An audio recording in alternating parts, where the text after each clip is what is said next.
Hello everyone, this is Rajkumar Soni, chemistry teacher. Today here we are going to learn about SN1 mechanism. So let's start the SN1 mechanism. So first of all, we want to know that what is the meaning of SN1. So basically here the S stand for substitution,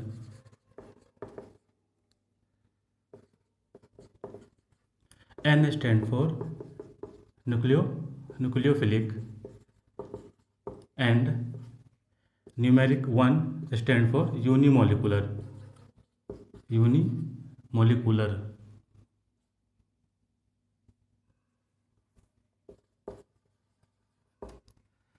सो इस जगह पे हम लोग क्या देख रहे हैं कि यूनिमोलिकुलर का बेसिकली इसमें मतलब क्या है। यूनिमोलिकुलर का मतलब यहाँ पे हो रहा है कि ये जो मेरा SN1 रिएक्शन होगा उसका जो मोलिकुलरिटी होगा वो 1 होगा। क्या होगा? Molecularity equal to 1। और इसका जो ऑर्डर होगा वह ऑर्डर मेरा फर्स्ट ऑर्डर का ये मेरा रिएक्शन होगा। उसके बाद हम लोग क्या देखते हैं यहाँ पर न्यूक्लियोफिलिक। तो न्यूक्लियोफिलिक में बेसिकली क्या होता है, एक न्यूक्लियोफाइल होता है। न्यूक्लियोफाइल कहने का मतलब न्यूक्लियोफाइल एक रिएजेंट होता है जिस पर एक नेगेटिव चार्ज होता है, और ये क्या होता है, पॉजिटिव चार्ज को ज़्यादा अट्रैक्ट होते हैं, यानी कि इसको पॉजिटिव चार्ज ज़्यादा पसंद होते हैं, क्योंकि हमें पता है कि जो न्यूक्लियस होते हैं उस पर पॉजिटिव चार्ज होते हैं। और ये मेरा जो न्यूक्लियोफाइल है मेरा पॉजिटिव की ओर ज़्यादा अट्रैक्ट करते हैं। ओके, तो ये जो मेरा न्यूक्लियोफाइल है, न्यूक्लियोफिलिक में बेसिकली क्या होता है, न्यूक्लियोफाइल होता है जो कि एक रिएजेंट होते हैं, जो कि क्या होते हैं, रिएजेंट होते हैं और पॉजिटिव चार्ज की ओर अट्रैक्ट होते हैं। और लास्ट में मेरा क्या है, सब्स्टिट्यूशन। सब्स्टिट्यूशन क्या है? Substitution is the just replacement of one group by the another group. It is क्या है, ये मेरा क्या है, रिप्लेसमेंट है। Replacement just one group by another group. So overall यदि इसका डेफिनेशन देखा जाए तो डेफिनेशन ये हो सकता है SN1 रिएक्शन का कि it is a nucleophilic substitution reaction that follow first order kinetics because it's rate just depends on the reactant only, not a reagent, it's only reactant. So ये तो मेरा ओवरऑल हो गया SN1 के बारे में कि SN1 एक्चुअली है क्या, इसका मतलब क्या हुआ। अब इसके बारे में, इसके मैकेनिज्म का स्टडी करेंगे। तो मैकेनिज्म को स्टडी करने के लिए हम लोग क्या करते हैं, एक जनरल एग्जांपल लेते हैं। तो चलिए एक जनरल एग्जांपल के थ्रू समझते हैं कि SN1 रिएक्शन है क्या।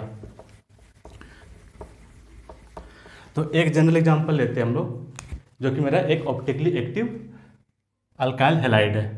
ऑप्टिकली एक्टिव अल्काइल हैलाइड एक जनरल एग्जांपल के तौर पे लेते हैं। ये डॉटेड है और ये मेरा एबव द प्लेन, ये ब्रोमाइड। ये मेरा क्या है, बेसिकली ऑप्टिकली एक्टिव है।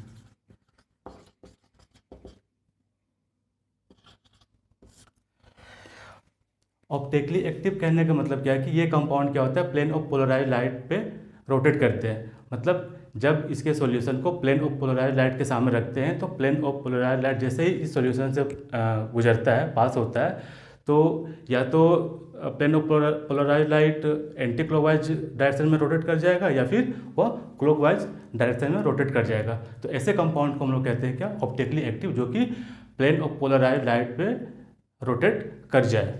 तो ये मेरा क्या है, ऑप्टिकली एक्टिव कंपाउंड।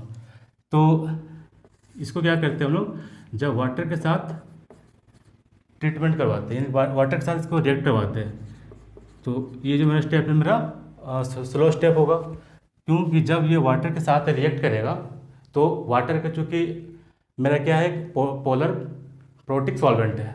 वाटर मेरा क्या है, polar protic solvent, polar protic solvent. मतलब कि वाटर क्या है, मेरा पोलर है।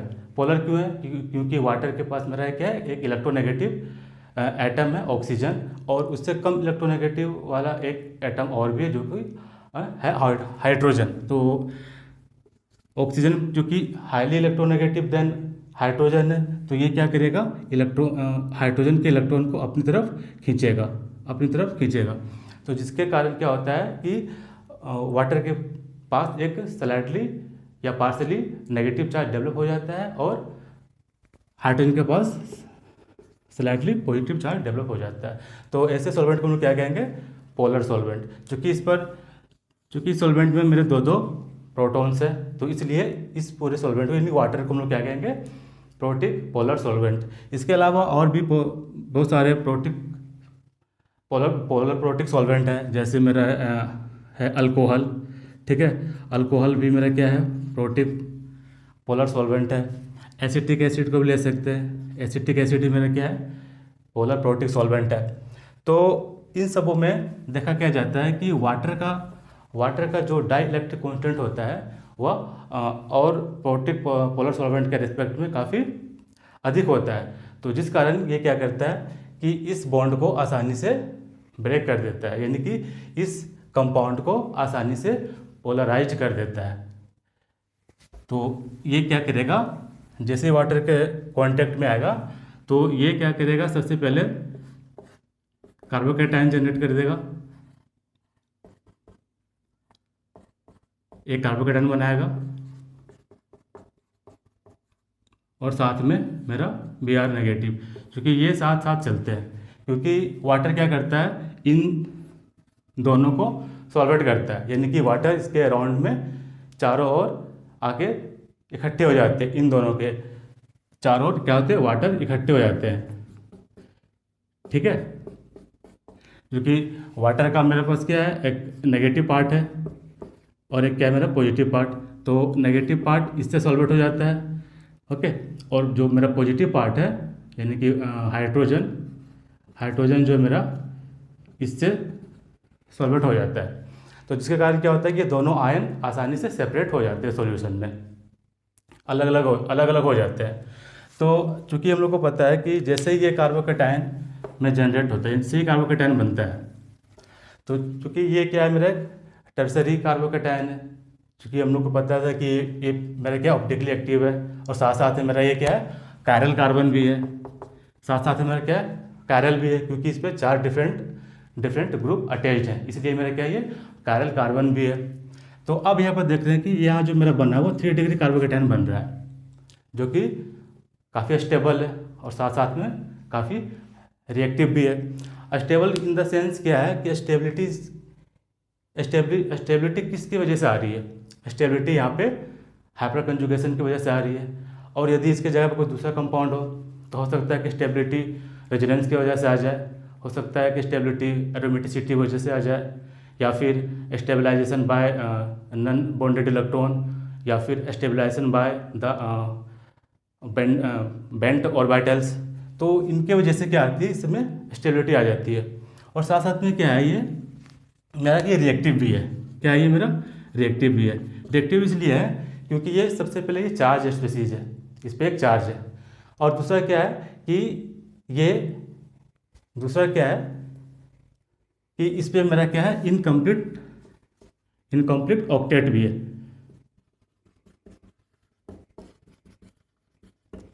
यानी कि इसका जो ऑक्टेट है वो कंप्लीट नहीं है, यानी कि इनकम्प्लीट है। इसकी वजह से ये क्या है, रिएक्टिव हो जाते हैं।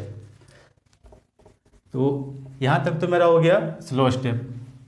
ठीक है, स्लो स्टेप है ये। उसके बाद क्या होता है, जो न्यूक्लियोफाइल है, न्यूक्लियोफाइल मेरा क्या है, जस्ट वाटर ही है। नेक्स्ट, ये वाटर क्या करता है, वाटर के पास चूँकि 2 अनशेयर्ड लोन पेयर है, तो ये अनशेयर्ड लोन पेयर क्या करते हैं, इस कार्बोकैटायन का जो वैकेंट पी ऑर्बिटल होता है उस पर ये अपने इलेक्ट्रॉन को डोनेट कर देते हैं। तो डोनेट करने के बाद मेरा क्या बनता है, इस तरह से प्रोडक्ट बन जाता है। इसको हम लोग ऐसे समझा सकते हैं, below the plane, this one is above the plane, और मेरा ये वाटर। ठीक है, अब यहाँ पे क्या हो रहा है कि जो मेरा प्रोडक्ट बना, ये प्रोडक्ट क्या हो सकता है, या तो ये रिटेन फॉर्म में रहे, या तो ये रिटेंशन में रहे, ये रिटेंशन, इसका या तो रिटेंशन हो जाए, दूसरा या फिर दूसरा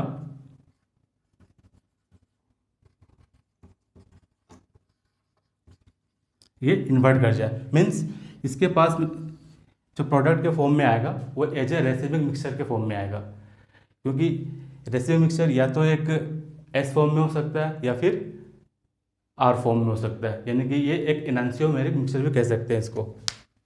तो ये मेरा क्या है कि दो यहाँ पे मेरा एक एनांसियोमर बनता है जो कि एक डी फॉर्म में होता है, दूसरा एल फॉर्म में होता है। तो इसको हम लोग मैकेनिज्म में देखेंगे आगे कि ये रेसिमाइजेशन क्या है, रेसिविंग मिक्सचर कैसे बनता है। तो यहाँ तक तो मेरा एक जनरल एग्जाम्पल के थ्रू हम लोग समझ गए कि ओवरऑल एसन रिएक्शन क्या है, ओवरऑल एसन मैकेनिज्म क्या है। तो यहाँ पे हम लोग क्या देखें कि ये जो मेरा स्टेप है ये मेरा क्या है, स्लो स्टेप है, और स्लो स्टेप को हम लोग क्या कहते हैं, रेट डिटरमाइनिंग स्टेप कहते हैं। क्या कहते हैं, रेट डिटरमाइनिंग स्टेप, यानी कि जो रेट ऑफ रिएक्शन जो होगा इस पूरे कंप्लीट रिएक्शन का, वो इस स्टेप पे डिपेंड करेगा, यानी कि ये जो स्टेप है मेरा फर्स्ट स्टेप उस पर डिपेंड करेगा। ठीक है, यानी कि ये इसी को हम लोग क्या कहते हैं, रेट डिटरमाइनिंग स्टेप। जैसे यदि रेट डिटरमाइनिंग स्टेप को हम लोग एक जनरल एग्जांपल के तौर पे समझ सकते हैं। जैसे सपोज कि एक कंटेनर है, इस कंटेनर को क्या किया हम लोग, कंटेनर में छोटा सा होल है और उसमें क्या है, ढेर सारा सैंड है, क्या है, सैंड। ठीक है, अब ये कंटेनर नेक्स्ट दूसरे कंटेनर से कनेक्ट है। अब इस कंटेनर में जो होल है वो पहले के कंटेनर से थोड़ा ज़्यादा है, फिर नेक्स्ट कंटेनर जो है वो दूसरे कंटेनर से कनेक्ट है और इसका जो होल है वो भी इससे बड़ा है। तो जब ये सैंड नीचे आएगा तो इसका जो नीचे आने का जो रेट होगा, यानी कि ये सैंड को इस बॉटम में आने का जो रेट होगा वो रेट इस वाले कंटेनर पे डिपेंड करेगा, यानी कि इस जगह का जो रेट होगा इसी पे डिपेंड करेगा, इसके रेट पे डिपेंड करेगा। यानी क्योंकि ये स्लो स्टेप है, क्योंकि ये इसका जो होल है वो इन दोनों के रिस्पेक्ट में काफ़ी कम है, तो रेट ओवरऑल इस स्टेप पे डिपेंड करेगा। तो इस तरह से हम लोग समझ सकते हैं कि ये मेरा क्या है, रेट डिटरमाइनिंग स्टेप है। ठीक है, अब हम लोग इसका देखते हैं, काइनेटिक स्टडीज का करते हैं। तो काइनेटिक स्टडी करते हैं, तो काइनेटिक स्टडी में क्या देखते हैं कि हम लोग को ये पता है कि इसका जो रेट ऑफ रिएक्शन है, रेट ऑफ रिएक्शन जो है वो क्या है, किस पे डिपेंड कर रहा है, मेरा कंसंट्रेशन ऑफ रिएक्टेंट पे, यानी कि इसका जो रेट है वो कंसंट्रेशन ऑफ रिएक्टेंट पे डिपेंड कर रहा है। ठीक है, यानी कि इस SN1 रिएक्शन में इस न्यूक्लियोफाइल का ज़्यादा रोल नहीं है। बेसिकली देखा जाए कि ओवरऑल ये रिएक्शन जो है ये मेरा क्या, इस रिएक्टेंट पे डिपेंड कर रहा है, यानी कि इस रिएक्टेंट यानी कि इस फर्स्ट स्टेप पे डिपेंड कर रहा है। तो इसका जो ऑर्डर जो हो जाएगा मेरा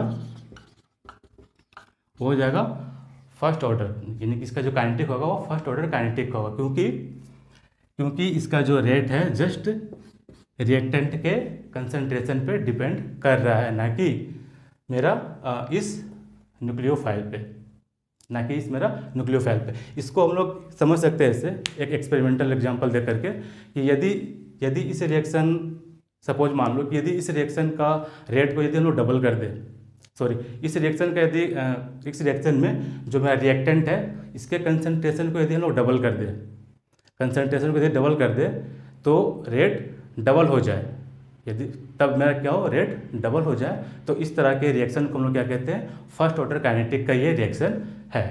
तो इसको हम लोग एक ग्राफ की तरह, ग्राफ से समझ सकते हैं। ग्राफ से कैसे समझ सकते हैं, देखें यहाँ पे हम लोग क्या करते हैं, एक दो ग्राफ लेते हैं।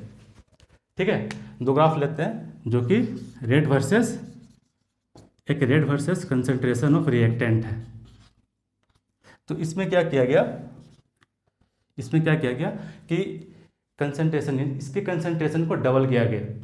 ठीक है, बारी बारी से डबल किया गया, तो देखा क्या गया कि रेट भी डबल होता गया, यानी कि रेट भी डबल होता गया और मेरे को एक स्ट्रेट लाइन मिल गया। ठीक है, उसके बाद फिर क्या किया कि ग्राफ बनाया।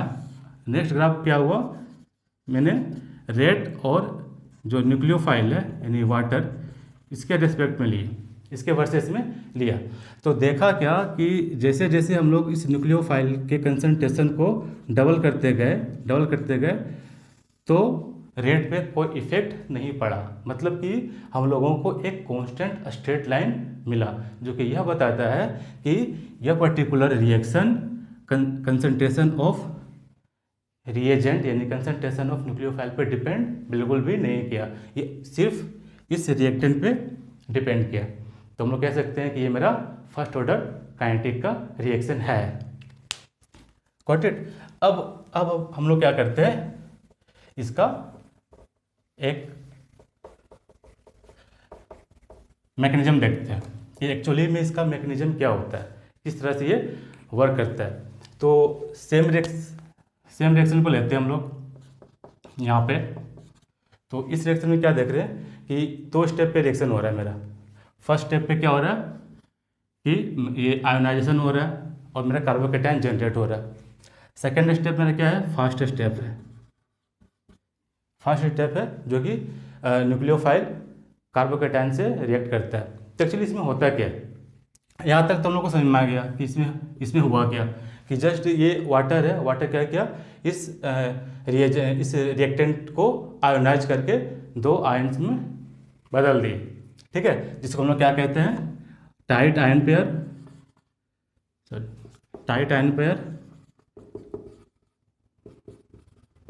दूसरा इंटीमेट आयन पेयर,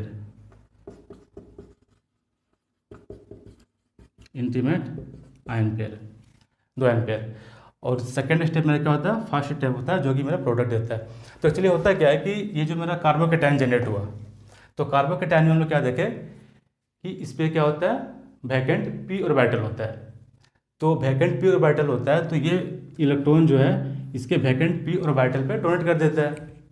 ठीक है, तो डोनेट करता है, उसके बाद मेरे को क्या बनता है, 2 प्रोडक्ट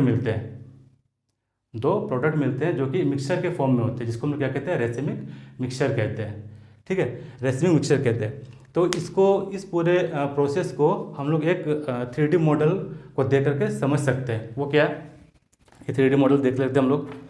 जैसे ये मेरा क्या है, ये मेरा अल्काइल हैलाइड है। ये सपोज इधर मेरा ब्रोमीन लगा हुआ, ये 3 अलग अलग अल्काइल ग्रुप इससे अटैच्ड है। तो जैसे इसको ये पानी से रिएक्ट करता है, तो पानी जैसे रिएक्ट करता है तो ये क्या होता है, ये और ये 2 आयन में बदल जाते हैं, यानी कि इंटीमेट आयन पेयर बनाते हैं।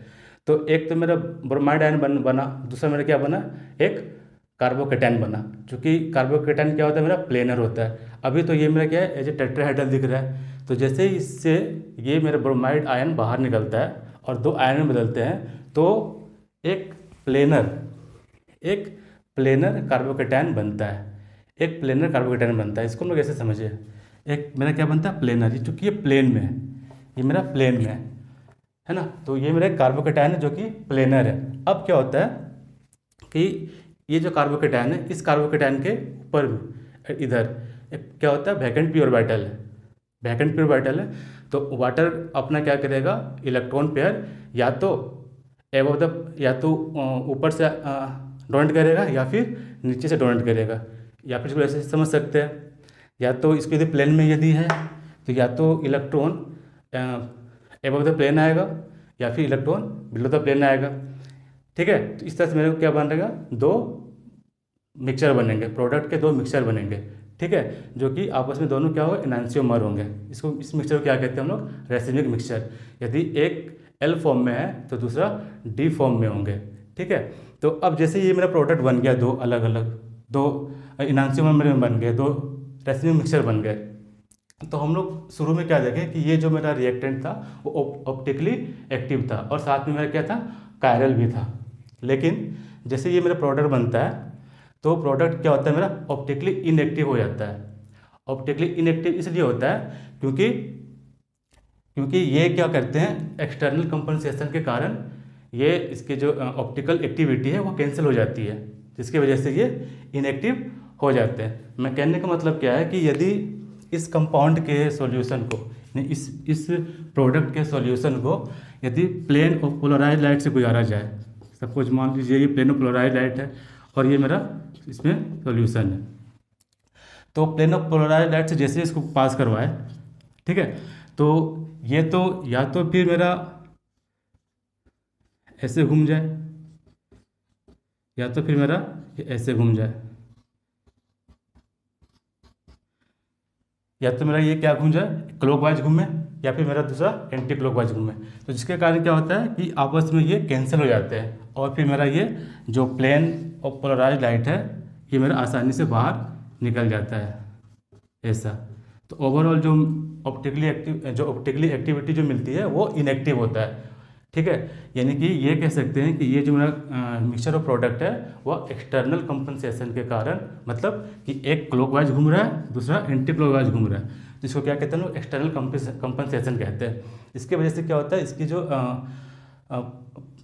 ऑप्टिकल एक्टिविटी है वो इनएक्टिव में बदल जाती है, यानी कि ये ऑप्टिकली इनएक्टिव मिक्सचर बन जाता है, ठीक है। ये तो रहा मेरा ओवरऑल इसका मैकेनिज्म के बारे में कि मैकेनिज्म है क्या।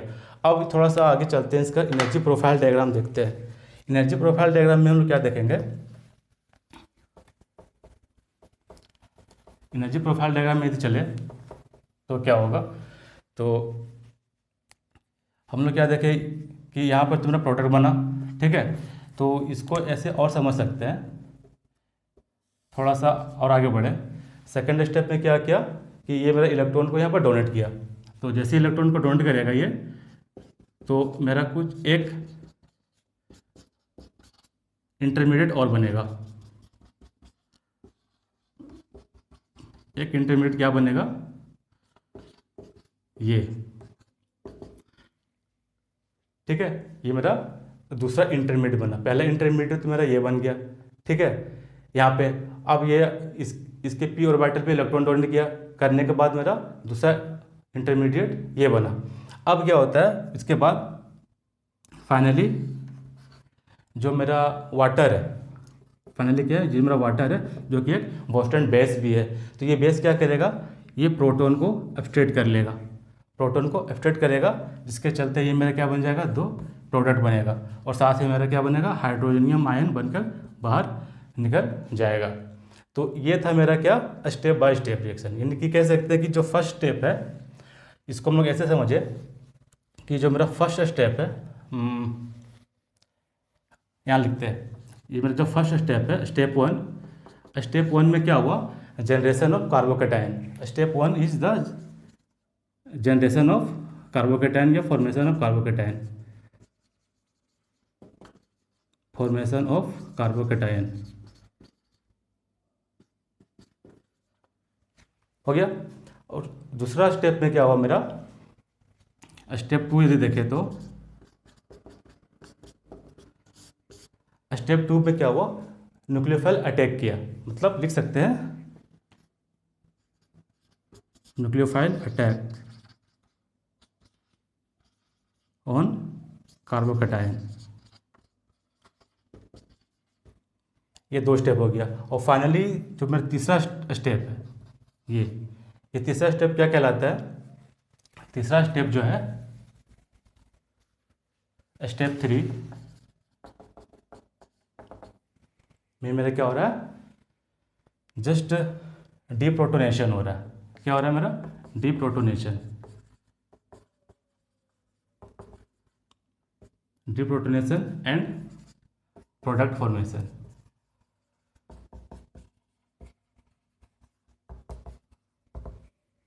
लास्ट स्टेप में मेरा क्या हो रहा है कि ये जो वाटर है, वाटर जो कि मेरा बोस्टन बेस है, ये वो बेस क्या करेगा, प्रोटॉन को एब्स्ट्रैक्ट करेगा और फाइनली मेरा प्रोडक्ट में कन्वर्ट कर देगा। तो इस तरह से देखें हम लोग, क्या इसमें तीन स्टेप हो रहा है। तो यदि इसका हम लोग एनर्जी प्रोफाइल डायग्राम देखें तो कुछ इस तरह से बनेगा, जैसे सपोज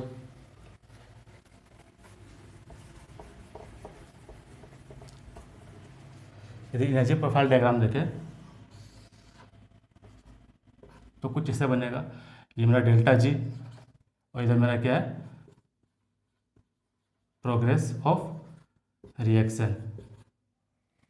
तो इसमें क्या देखें कि मेरा जो रिएक्टेंट है, रिएक्टेंट यहाँ से क्या हुआ, इसका और फाइनली प्रोडक्ट में कन्वर्ट हो गया। ये मेरा क्या हो गया, रिएक्टेंट, इसको रिएक्टेंट लिख देते हैं R, और यहाँ मेरा क्या बना, प्रोडक्ट P। अब इस पूरे ग्राफ में हो गया रहा है, इस पूरे ग्राफ में क्या हो रहा है कि शुरू में मेरा क्या था, रिएक्टेंट था, ठीक है। अब ये जैसे जैसे आयनाइज हुआ, इसके क्या होगा, एनर्जी बढ़ी, यानी कि ये पहला ट्रांजिशन स्टेट है, यानी कि ये फर्स्ट ट्रांजिशन स्टेट।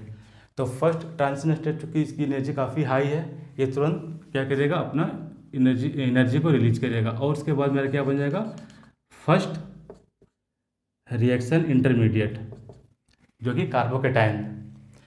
उसके बाद फिर दूसरा ट्रांजिशन स्टेट बना मेरा, फिर दूसरा रिएक्शन रिएक्शन इंटरमीडिएट बना, देन उसके बाद फाइनली तीसरा ट्रांजिशन स्टेट बना, देन फाइनली प्रोडक्ट में कन्वर्ट हो गया। तो इसका यदि एनर्जी को देखें, यदि एनर्जी देखें तो जो फर्स्ट स्टेप है, यानी कि इसको मान ले डेल्टा G1, तो डेल्टा G1 का जो एनर्जी है वह डेल्टा G2 की एनर्जी से काफ़ी अधिक है। देन इस वाली एनर्जी देखो और भी कम है, यानी कि ये डेल्टा G3।